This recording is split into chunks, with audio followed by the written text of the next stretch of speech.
The Haunted Village by Sidney J. Bounds. The village lay under a blanket of snow. From above, each roof resembled icing on a cake, and the pavements were unmarked by a single footprint. Great drifts piled halfway up the walls of the houses. The deserted village was silent as a tomb, eerie by moonlight. Angela Pelham's gaze swept outwards from the crossroads. There was the old church, its spire a silver-coated needle opposite the inn.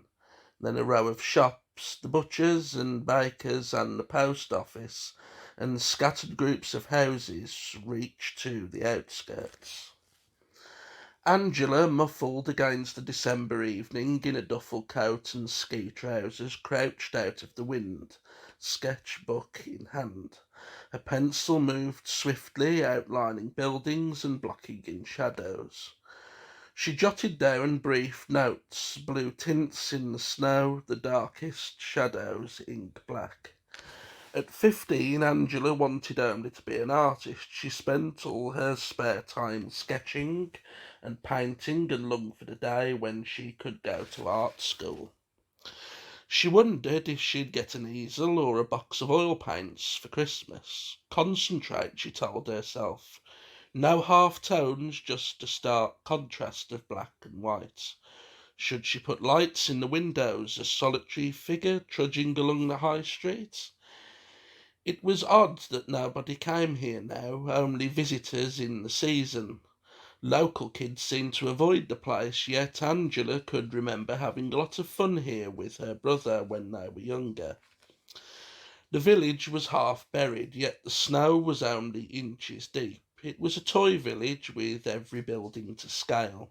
A children's playground, now derelict with even the fence broken in places.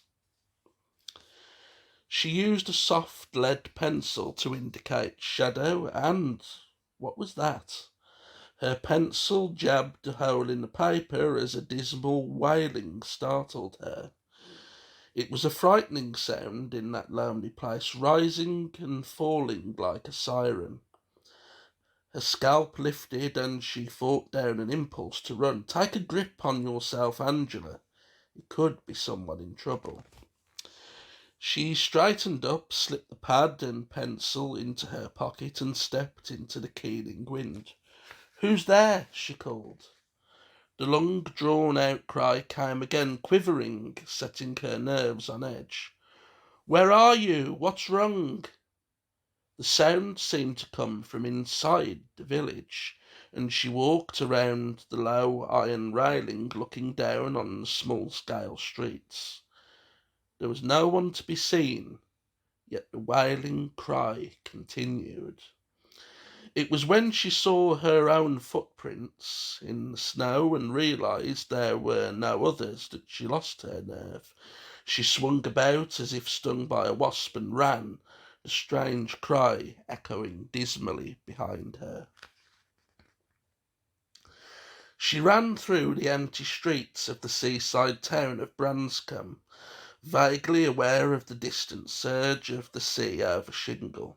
Out of season, the residents all huddled around fires watching television. Angela was badly out of breath by the time she reached her house on the other side of Branscombe. Her racing pulse slowed only when she saw her father's Rover parked outside the garage and a gleam of light behind the curtains. She let herself in and closed the door behind her. It was warm in the hall, and the decorated Christmas tree helped her to relax. A murmur of voices came from the lounge where, she knew from the time, her father, editor of the Gazette, would be watching a news programme, and he didn't like to be interrupted.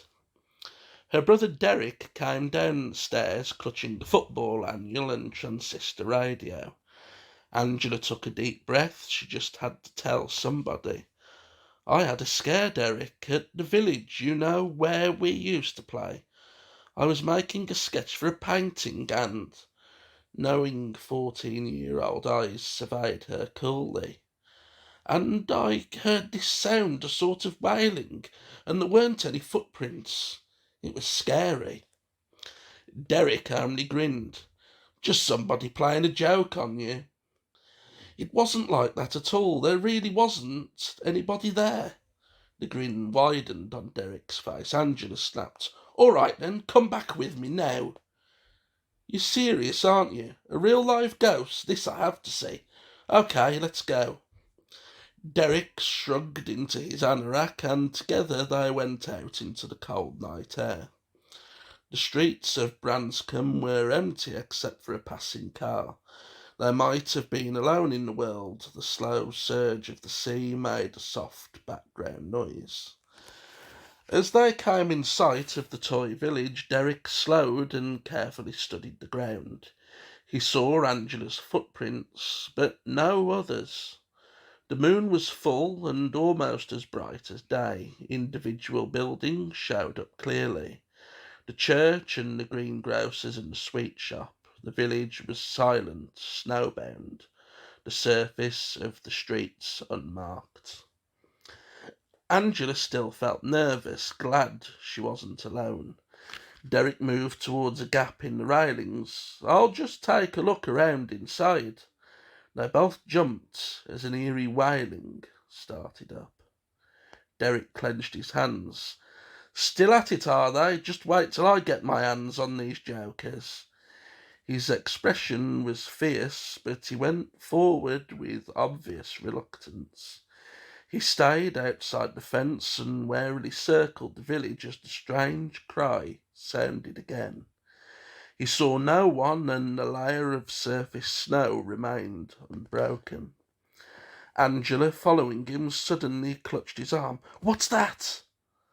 The faint figure of a young girl hung like a shroud of mist inside the model village. She wore a thin coat, and her expression was sad. She limped towards them. Derek said, She's hurt.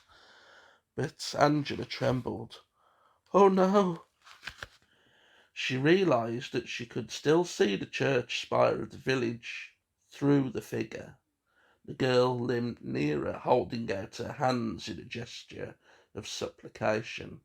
Angela's hand tightened on her brother's arm. His face went white. Come on, he said wildly. Let's get out of here. They turned and ran, and a dreadful wailing followed them. They ran till they were out of breath, then stopped and looked back. No one was following them, and they felt a bit ashamed. Finally, Derek said, A ghost can't hurt you, can it? I shouldn't think this one could. She looked so sad. think, I think she needs help. Well, we can always go back this time. We'll know what to expect. They looked at each other, reluctant. Angela hesitated. She didn't want to face the ghost girl again, but she knew she wouldn't be able to live with herself if she turned her back on someone who needed help. We have to go back, Derek. We have to be sure. Slowly they walked through the deserted streets, passing windows where warm lights glowed. They came to the village, hardly daring to breathe. The moon shone on the silent village and the crust of snow. When the wailing came again, it was no longer so frightening. Now it sounded more like a desperate cry for help. The ghost girl materialized and limped towards them, her misty figure dwarfing the model buildings. Angela nerved herself to stay calm, even though she could still see through the frail figure. Her heart raced, and Derek's breathing sounded loud and ragged beside her. The girl limped nearer, leaving no footprints, looking as frozen as any snowman, her eyes staring blindly ahead. The ghost paused, arms lifting in silent appeal. Do you think she sees us?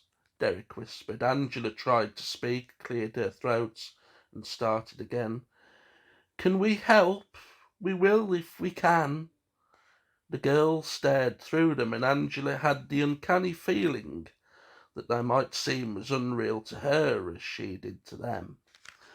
They waited, facing each other for what felt like a long time. Then Derek tugged at Angela's arm. "Look!" he hissed, pointing to the ground. Letters appeared in the snow as if some invisible hand struggled to write there. The letters formed words slowly, as if great effort were required. Angela waited, tense, for the ghostly communication to come to an end. Then she read aloud, "Poor Jane, all alone."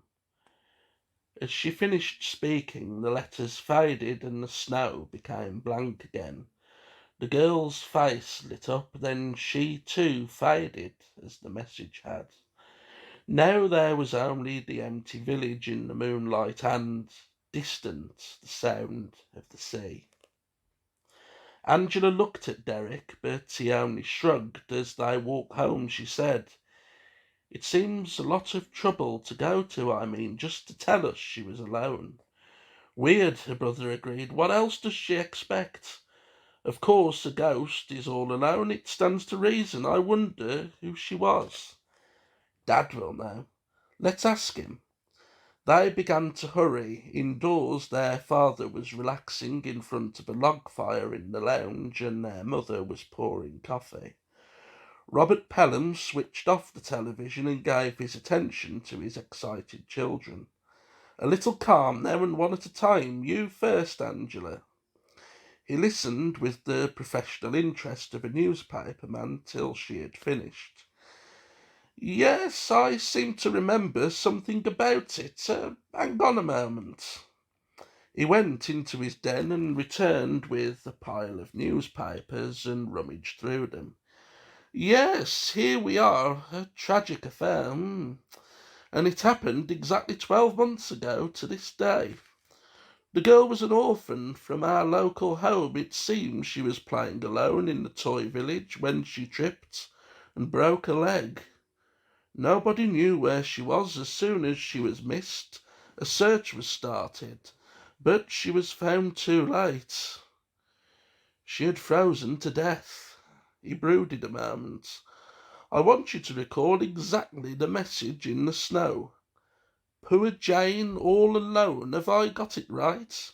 "Yes, that's it exactly." Robert Pelham turned to his son. "And you agree the name was Jane?" "Yes, Dad." Interesting. You see, the name of the girl who died wasn't Jane. It was Sarah Wood." "Oh." Angela and Derek looked blankly at each other, completely mystified. "Tomorrow," Mr. Pelham decided, "I think I'll pay a visit to the home." "Can we come too?" "I don't see why not," he smiled. "Besides, how could I keep you away?" A wintry sun was shining next morning as they rode in their father's rover through the town of Branscombe to the children's home. A drive led between bare trees to a large brick building. The reception hall smelt of polish. Robert Pelham, well known as the editor of the local paper, was promptly shown into the supervisor's office. The children waited in the hall. The walls were painted cream, and the radiators seemed to only give minimum warmth. "I'm glad we've got a real home to go back to," Angela whispers. "I don't think I'd like it here."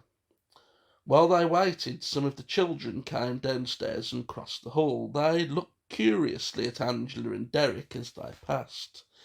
Derek nudged her in the ribs and hissed, "The ghost!" Angela stared at the girl who came last, a little apart from the others, a frail girl with a sad expression.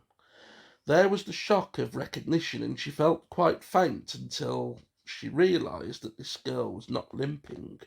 Recovering, she blurted out, "Is your name Jane?" The girl stopped, facing them defiantly. "Yes, I'm Jane Wood. What's that to you?" Derek whispered excitedly, "Twin sisters, there have to be." Just then their father and the supervisor came out of the office. "Ah, there you are, Jane," the supervisor said. "I was just about to send for you. This is Mr. Pelham of the Gazette, and these two, I imagine, are his children. I am Angela, and this is my brother Derek." Jane simply stared at them, hostile. "They have a rather extraordinary tale." Jane turned away.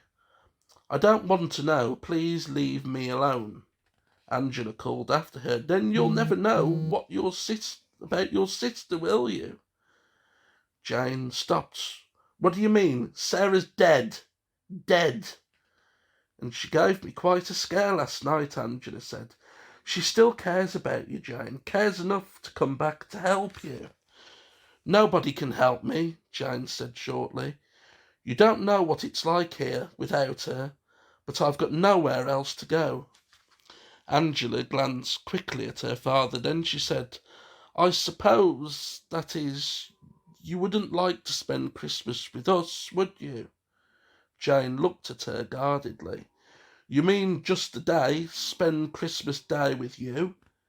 "If you'd like to," said Mr. Pelham, "or you could come and stay for a little while." "Or a long while," added Derek encouragingly. Mr. Pelham smiled. "Let's all get to know each other first, shall we?" "Please come," said Angela. "I'm sure it's what Sarah wanted."